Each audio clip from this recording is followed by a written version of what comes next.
Urticaria किंवा hives ही एक खूप कॉमन ॲलर्जिक प्रॉब्लेम आहे. त्याबद्दल आपण थोडीशी माहिती घेऊया आज. नमस्कार, मी डॉक्टर निकिता.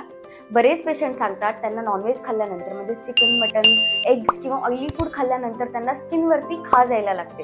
त्याबरोबरच लालसर चट्टे आढळून येतात, सूज आढळून येते. तसेच व्हेजिटेरियनमध्ये एखादा पर्टिक्युलर फूड त्यांनी कंझ्युम केल्यानंतर त्यांना रिॲक्शन्स यायला लागतात. जसे की आंबट वरण खाल्ल्यानंतर लगेच खाज यायला लागणे, रिॲक्शन्स यायला लागणे.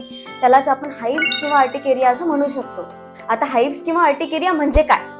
ही एक हायपर सेन्सिटिव्हिटी रिॲक्शन आहे, जे की आपल्या इम्युन सिस्टीमला जे काही फूड सबस्टन्स टॉलरेट होत नाहीत त्याच्या अगेन्स्ट रिॲक्शन घेऊन स्किनवरती पॅचेस, सूज, खाज हे सर्व होत असतं. जिथे इम्युन सिस्टीम ही स्पेसिफिक फूडवरती ओव्हर रिॲक्ट करत असते.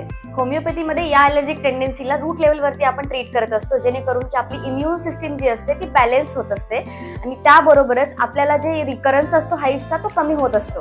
तुम्हाला पण असं काही जाणवत असेल तर तुम्ही नक्कीच होमिओपॅथी डॉक्टरांना कन्सल्ट करा. धन्यवाद.